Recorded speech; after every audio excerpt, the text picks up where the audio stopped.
Hello students, आज हम study करेंगे electric field intensity due to infinite long wire. That is a very important part. Every year question है, question set में ये आता है। That is a part of Gauss's application.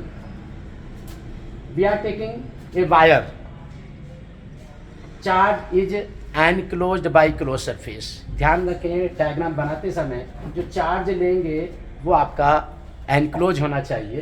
अब infinite long wire है, इट्स मीन वायर को हम infinite show करेंगे। यहाँ पर हमने गॉसियन सरफेस लिया है जिसकी डिस्टेंस फ्रॉम द वायर लिए हमने r, और यहाँ पर हमने 3 सरफेसेस लिए हैं। For example this is a wire, यहाँ पर 3 सरफेस हैं, अपर सरफेस, बॉटम सरफेस और कर्व्ड सरफेस।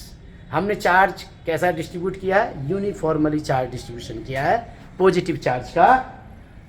देखिए यहाँ पर, तो यहाँ पर इलेक्ट्रिक फील्ड जो होगा वो क्या होगा? इस तरह से होगा। Electric field single positive charge के कारण जो इलेक्ट्रिक फील्ड होगा वो आपका क्या होगा? परपेंडिकुलर। तो तीनों चार्ज के, हमने चार्ज के कारण तीनों इलेक्ट्रिक फील्ड क्या लिए हैं? पॉजिटिव लिए हैं, मतलब सॉरी परपेंडिकुलर लिए हैं। और 3 सरफेस लिए हमने। ये अपर सरफेस हो गया ds1, ये लोअर सरफेस हो गया ds3, ये कर्व सरफेस हो गया ds2। Now we will study about the angle. यहाँ पर देख रहे हैं आप ds1 और e के बीच कितना एंगल बन रहा है? 90 डिग्री। इसी तरह ds3 और e के बीच एंगल कितना बन रहा है? 90 डिग्री। But here angle between e and ds2 कितना बन रहा है? 0 डिग्री। तो total electric flux phi E कितना होता है? E dot D S. ये भी ध्यान रखें कि ये क्लोज सरफेस जरूर दिखाना है, अदरवाइज आपका गलत होगा। और यहाँ पर जो क्लोज सरफेस है वो कितने पार्ट्स में? 3 पार्ट्स में। तो हमने ले लिया पहला ई डॉट डी एस 1, यानी कि हमने इसके कारण, इसी तरह ई डॉट डी एस 2 इसके कारण, ई डॉट डी एस 3 इसके कारण। अब हमने ए डॉट बी का फॉर्मूला अप्लाई किया, ए बी कोस थीटा। तो ई डॉट डी एस 1 हो जाएगा ई डी एस 1 कोस 90 डिग्री, क्योंकि आप देख लें कि डी एस 1 और ई के बीच यहाँ पर एंगल कितना है? 90 डिग्री। दूसरा ई डॉट डी एस 2 यानी कि ए डॉट बी कोस 0 डिग्री, क्योंकि यहाँ पर ई और डी एस 2 के बीच कितना एंगल है? 0 डिग्री। और तीसरा ई डॉट डी एस 3 को हमने तोड़ दिया ई डी एस 3 कोस 90 डिग्री। अब हमने देखे यहाँ पर फाई ई की वैल्यू रखी है क्यू अपॉन एप्सिलॉन नॉट, और Q को हमने तोड़ दिया लैम्डा L।